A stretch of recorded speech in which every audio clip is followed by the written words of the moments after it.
رشتہ دار تھا ان کا، وہ اپنے ستیلے داماد کے پاس رہی، ساری زندگی انہوں نے گزاری اپنے ستیلے داماد کے پاس، جس کا نام کیا تھا، انہی کے پاس نہیں، انہی کے پاس انتقال ہوا، انہی کے قبرستان میں دفن ہوئی، دمشق میں ان کا مزار بنا۔ کہ یزید کی جو بیوی ہے اس کا نام ہے ام محمد۔ کیا نام ہے؟ ام محمد۔ یہ کس کی بیٹی ہے؟ یہ ام محمد کس کی بیٹی ہے؟ عبداللہ ابن جعفر کی۔ عبداللہ ابن جعفر کون ہے؟ حضرت حسین کے چچا زاد بھائی۔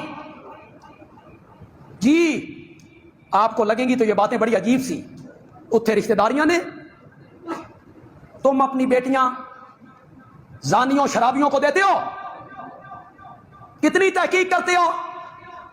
بیٹی کی شادی کرتے ہوئے عبداللہ ابن جعفر، جعفر طیار کا بیٹا، حضرت حسین کے چچا زاد بھائی بھی ہیں، بہنوئی بھی۔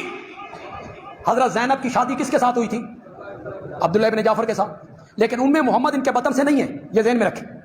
ام محمد ان کی دوسری بیوی کے بطن سے، وہ زینب کے بطن سے نہیں ہے۔ یہ قافلہ وہاں گیا۔ عام میں سے جو لوگ تاریخ پڑھتے ہیں، تحقیق کرتے رہتے ہیں، ارباب تحقیق ہیں، ایک ہوتے ہیں لکیر کے فقیر، اگر تساں کون ہو کہ اساں یا رسول اللہ لیں، اللہ اللہ، ان کا آگے پیچھے کوئی نہیں، بس تسی کون ہو، اساں یا رسول اللہ لیں۔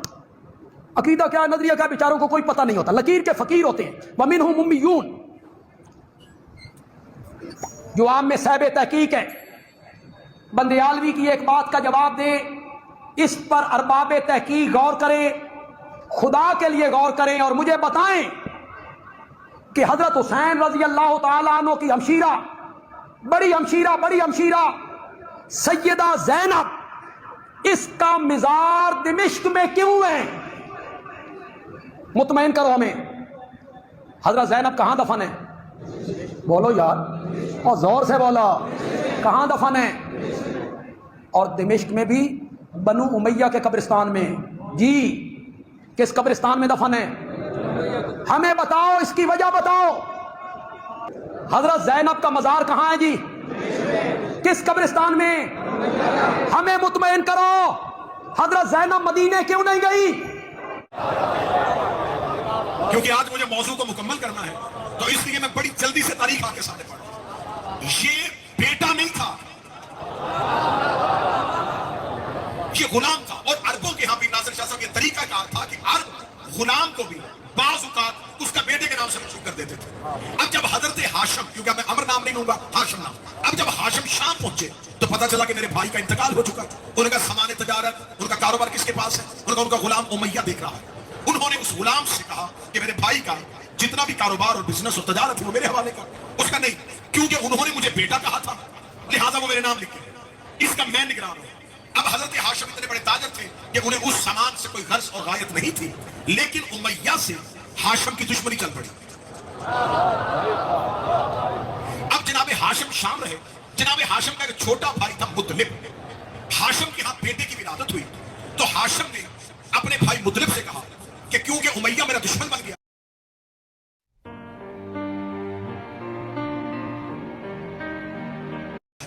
میں نہیں چاہتا کہ میرے مرنے کے بعد یہ میرے بیٹے کو اذیت ہے، تو لہٰذا تو میرے بیٹے کو لے کے مکہ چلا جا، مکہ ہمارا خاندان آباد ہے، وہاں میرا بیٹا محفوظ رہے گا۔ ہاشم کا چھوٹا بھائی مطلب حضرت ہاشم کے بیٹے کو گود میں اٹھا کے اونٹ میں بیٹھ کے مکہ کی طرف چلا گیا۔ جب مکہ میں پہنچا تو مکہ والوں نے ہاشم کے بیٹے کو نہیں دیکھا تھا، ہاشم کے بھائی مطلب کو جانتے تھے۔ انہوں نے مطلب کی گود میں بچہ دیکھا تو اسے کہا عبد المطلب، یعنی مطلب کا غلام۔ اصل نام عبد المطلب نہیں تھا، اصل نام تھا شیبۃ الحمد۔ جو کہتے ہیں نبی کا خاندان مسلمان نہیں تھا، یہ کیسا کافر خاندان تھا؟ کوئی عبداللہ ہے، کوئی شیبۃ الحمد ہے۔ تاریخ سمجھ میں آ رہی ہے؟ بڑی جلدی صدیوں کا سفر لمحوں میں کروانے لگا۔ اب عبد المطلب جو ہے حضرت ہاشم کے بیٹے، یہ مکہ آ کے آباد بھی نہیں ہوئے، انہوں نے خانہ کعبہ کا نظام اپنے ہاتھ میں لے لیا۔ یہ حاجیوں کو کھانا کھلاتے تھے۔ یہ وہی عبد المطلب ہے، میں ایک تاریخی حوالے سے یاد کروا دوں، جب ابرہا خانہ کعبہ کو گرانے کے لیے آیا تھا تو اس نے آتے ہی حضرت عبد المطلب کے اونٹ پکڑ لیے اور یہ ہاشمیوں کا طریقہ کار تھا کہ یہ اپنے اونٹوں کے گلے میں کلادا نہیں ڈالتے تھے. اونٹوں کے گلے میں تو یہ اونٹوں کے گلے میں آواز پیچھے تک آ رہی ہے جی؟ بس پیچھے تک آ رہی ہے. میں جلدی کروں کیونکہ بہت زیادہ دیر ہو گئی ہے. میں چاہتا ہوں کہ مومنین زیادہ سے میں اب عربوں کے ہاں اب توجہ میری طرف رکھیں. عرب کا ہر قبیلہ اپنے اونٹ کے گلے میں ایک کپڑا ڈالتا تھا. وہ اس قبیلے کی پہچان تھی. وہ اونٹ بتا دیتا تھا یہ کس قبیلے کا. ہاشمی اپنے جانور کے گلے میں پٹا نہیں ڈالتے تھے اور کسی کی ضرورت بھی نہیں ہوتی تھی کہ ان کے جانور کو پکڑ لیں. ابرہا نے ہاتھ ہی حضرت عبد المطلب کے اونٹ پکڑ لیے.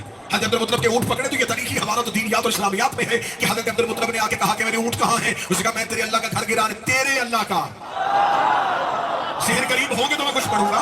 آپ قریب ہوں گے تو میں کچھ پڑھوں گا. میں تیرے اللہ کا گھر گرانے آیا ہوں. تو اونٹ لینے آ گیا. گھر کا نہیں پتا. فرمایا اونٹوں کا مالک میں ہوں, گھر کا مالک ہوں. لہذا آج بھی عقیدہ یہی رکھنا, عزاداری خطرے میں نہیں, عزادار خطرے میں ہے. عزاداری کا وارث موجود ہے. اب حضرت عبد المطلب جن کا نام شیبۃ الحمد تھا اور کنیت کے حوالے سے عبد المطلب مشہور ہوئے تھے, یہ مکہ میں بیٹھ گئے. کہانی پوری یاد آ رہی ہے جی. اب وہ جو امیہ شام میں رہ گیا تھا, اس نے شام میں ایک بد کردار بدکار عورت سے شادی کی. اس کے ہاں سے اس کی دو اولادیں, ایک بیٹا ایک بیٹی. بیٹے کا نام تھا حرب, بیٹی کا نام تھا ام جمیل. اب یہ ام جمیل جو تھی یہ آ گئی ابو لہب کے گھر. یہ بن گئی ابو لہب کی زوجہ. رسول کا گھر ابو لہب کے گھر کی دیوار ایک تھی. یہ وہ ملعونہ عورت تھی جو اپنے گھر کا کوڑا رسول کے گھر میں پھینکتی اور جناب خدیجہ کو اذیت دیتی تھی اور ابو لہب رسول کو اذیت دیتے تھے. اللہ کو ان سے اتنی نفرت تھی, اللہ نے دونوں شوہر اور بیوی کی مذمت میں پوری صورت بھیجی. تبت یدا ابی لہب وتب, اے ابو لہب تیرے ہاتھ ٹوٹ جائے. اور اس کی بیوی کے لیے امرأتہ حمالۃ الحطب, اور وہ عورتیں جو لکڑیاں ڈھوتی ہیں. امیہ کی بیٹی کو قرآن میں لکڑیاں ڈھونے والی عورت کہا گیا ہے. اب اگر کوئی بندہ کہے کہ نہیں یہ تو رشتہ دار تھے اور آپ نے کربلا میں بیٹھ کے کہہ دیا کہ یہ غلام تھے, میرے پاس دلیل ہے اور میں کربلا میں بیٹھ کے دلیل دینے لگا ہوں. 3 جگہوں پہ اہل بیت نے انہیں غلام زادے کہا ہے. پہلی دلیل جب فتح مکہ میں ابو سفیان رسول کے پاس آیا تھا, رسول نے کہا جا غلام کی اولاد میں نے تجھے آزاد کیا.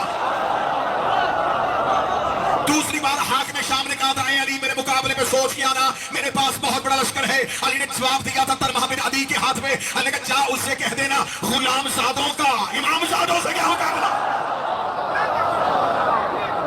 اور تیسری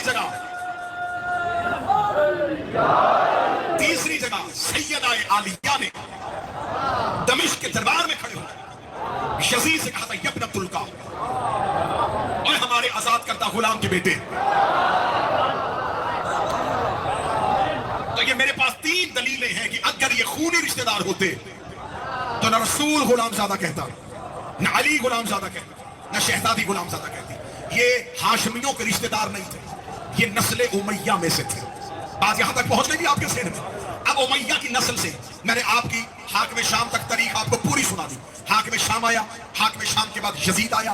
3 سال 4 ماہ یزید کی حکومت کا دور رہا. یزید کے بعد اب تخت پہ کون آ گیا؟ مروان بن حکم, جس کو رسول نے باپ سمیت مدینے سے نکالا تھا. مروان بن حکم کے بعد اس کا بیٹا عبد الملک بن مروان آ گیا. عبد الملک بن مروان کے بعد ولید بن عبد الملک, ولید بن عبد الملک کے بعد ہشام بن عبد الملک, ہشام بن عبد الملک کے بعد سلمان بن عبد الملک, سلمان بن عبد الملک کے بعد یزید بن عبد الملک, یزید بن عبد الملک کے بعد عمر ابن عبد العزیز آیا, جس نے فدق اولاد فاطمہ کو واپس کیا تھا. ہم صرف گندے کردار نہیں بتائیں گے, اگر کسی نے اچھا بھی کیا ہے.